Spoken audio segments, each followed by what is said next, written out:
ইরানে operation epic Fury শুরুর মাত্র ৪৮ ঘণ্টা আগে আমেরিকার প্রেসিডেন্ট ডোনাল্ড ট্রাম্পকে ফোন করেছিলেন ইসরায়েলি প্রধানমন্ত্রী বেঞ্জামিন নেতানিয়াহু। তাদের দুজনের কাছেই গোয়েন্দা তথ্য ছিল যে ইরানের সর্বোচ্চ নেতা আয়াতুল্লাহ আলী খামেনি এবং তার প্রধান সহযোগীরা তেহরানে একটি বৈঠকে বসবেন, যা ইরানের শীর্ষ নেতৃত্বকে একযোগে নির্মূলের এক বিরল সুযোগ তৈরি করে দেয়। ইসরায়েল প্রায়ই এ ধরনের হামলা চালালেও আমেরিকার ক্ষেত্রে এমন অভিযান নজিরবিহীন।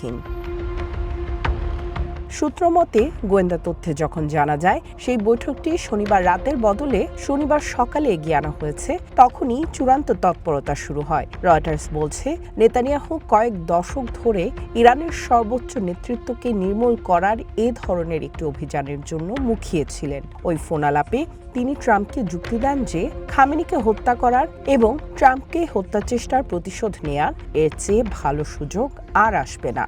২০২৪ সালে নির্বাচনী প্রচারের সময় পেনসিলভেনিয়ায় ট্রাম্পকে হত্যা চেষ্টার ষড়যন্ত্রের পেছনে ইরানের হাত ছিল বলে অভিযোগ রয়েছে। লাইফে কোনো কিছুর গ্যারান্টি নাই, তাই ইন্স্যুরেন্স করুন সিটি ব্যাংকে, কারণ ইন্স্যুরেন্স করলে সিটিতে সুরক্ষা পাবেন নিশ্চিন্তে।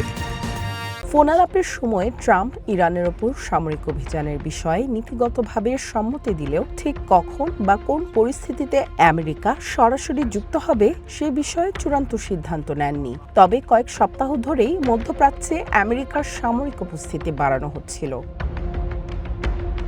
নেতানিয়াহুর যুক্তি ট্রাম্পকে ঠিক কতটা প্রভাবিত করেছিল তা বলা না গেলেও এই ফোন আলাপেই হামলার পক্ষে ইসরায়েলি প্রধানমন্ত্রী চূড়ান্ত যুক্তি উপস্থাপন করেন বলে জানাচ্ছে রয়টার্স। খামেনিকে হত্যার সুযোগ এবং নেতানিয়াহুর জোরালো অবস্থানের কারণেই ট্রাম্প শেষ পর্যন্ত অপারেশন এপিক ফিউরি পরিচালনার চূড়ান্ত নির্দেশ দেন বলে মনে করছে গণমাধ্যমটি।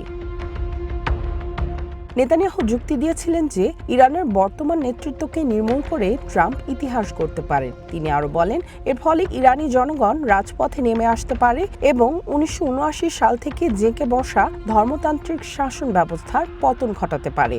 এতে তিনি ইরানি জনগণের মুক্তিদাতা হিসেবে স্বীকৃতি পাবেন।